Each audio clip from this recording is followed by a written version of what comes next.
Rritja e lartë e çmimit të naftës në Shqipëri po detyron gjithnjë e më shumë qytetar të kalojnë kufirin drejt Malit të Zi dhe Maqedonisë së Veriut për t'u furnizuar me karburant më të lirë. Ditët e fundit është vënë re një shtim i ndjeshëm i lëvizjeve në pikat kufitare, ndërsa qytetarët theksojnë se diferenca në çmim arrin deri në 60%. Përveç karburantit, shumë banorë të zonave kufitare si Shkodra, Korça dhe Pogradeci po shfrytëzojnë këto udhëtime edhe për të blerë produkte ushqimore, të cilat në vendet fqinje kushtojnë dukshëm më pak.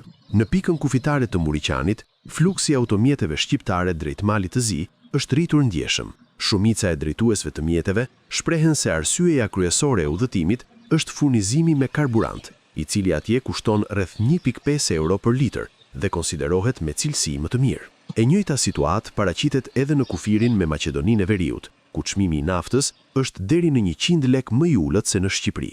Si pasojë, qytetarët nga Korça, Pogradeci dhe zonat përreth po i drejtojnë gjithnjë e më shumë këtyre tregjeve, duke kombinuar furnizimin e automjeteve me blerje të tjera për nevoja të përditshme. Banorët shprehen se me çmime që variojnë nga 140 deri në 160 lek për litër në vendet fqinje, kursimi është i ndjeshëm krahasuar me Shqipërinë, ku nafta ka kaluar shpesh mbi 220 lek për litër. Ju duken çmimet krahasuar me Shqipërinë. Po më ullët janë të. Më ullët? Po, ja vlen që të vini këte? Po, ja vlen. Po cilësia e naftës? Po një lloj është nafta. Një lloj. Është njëjta cilësi.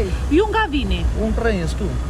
Ja vlen që nga Prenjës si të shkosh në Maqedoni për të mbushur makinën? Për mua po. Po të valorish me kursin a mirë, krahasim me Shqipërinë. Ndërkohë, edhe qytetarë nga Maqedonia e Veriut konfirmojnë rritjen e numrit të automjeteve me targa shqiptare që furnizohen çdo ditë në pikat e karburantit. Shumë shpesh, po, shumë shpesh. Shqiptarët në targat e Shqipërisë që vinë këne bushin. Megjithatë, për disa qytetarë, përtej kostove të larta, zgjedhjet vazhdojnë të ndikohen edhe nga faktorë të tjerë, përfshirë bindjet personale.